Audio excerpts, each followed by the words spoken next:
Alrighty guys, what is going up? Welcome back to the best day trading, investing, money management channel on YouTube. If you guys are new to the team, we are almost at 1,000 subscribers. We're almost there, so if you guys subscribe to the channel, that will be fantastic.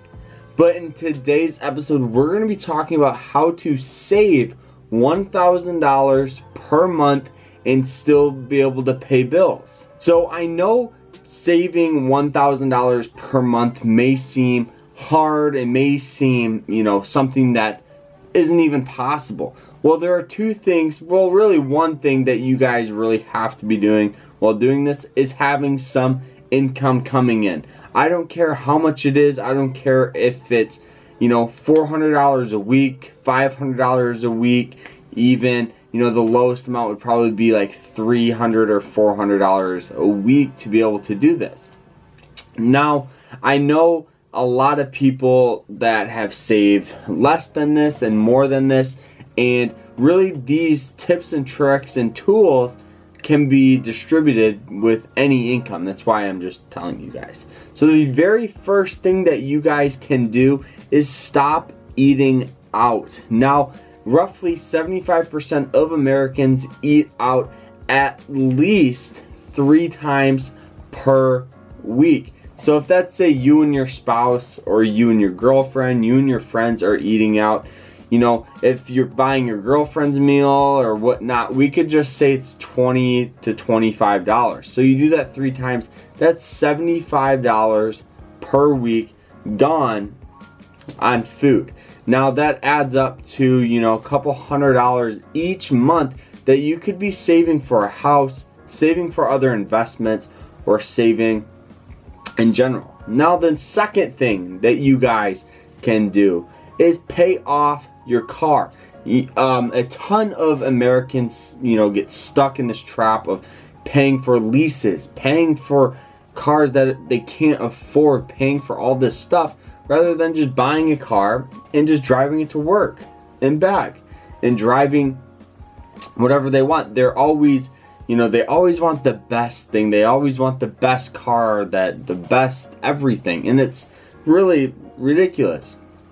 Most people can't afford a $75,000 car. The average income in America is $35,000, and the most bought vehicle was a $45,000 truck. So, I think that's a little concerning, giving those two factors. But yeah, so once you stop having a payment for a vehicle, you can put that money into other things rather than, spending $500 a month on a brand new car. You can put that $500 boom away. And it may seem hard, really. It may seem hard at first to even pay off your car. Well, see if you can get a cheaper one. I drive a $3,000 Ford 500. I get 26 miles per gallon. I love it. Really, I don't need something flashy. I know a lot of YouTubers, a lot of people love to show their brand new sports cars. But if you can just suck it up, in the long term, you will be a lot more financially stable with it. Next thing here, this is stop buying new things. We see commercials about watches, about sunglasses, about, clothes, shoes. Stop buying that stuff. You don't need it. You don't need a $200 or $300 watch. You don't need $600 pair of Yeezys. You don't need a $300 Gucci sweatshirt. And that's really why a lot of Americans, a lot of people on YouTube, or not on YouTube, but in general, just get stuck in this trap of trying to show off to their friends and family rather than just going to Walmart, buying a nice outfit for 20 bucks with a shirt and some shorts, and getting Acer's freaking shoes like I have that are $40. I love them. They're comfortable and everything. So stop doing that, and you guys will really start saving a ton of money. And don't go into this cold turkey. Now, what that means is don't just all of a sudden cut all of your income in half and save it.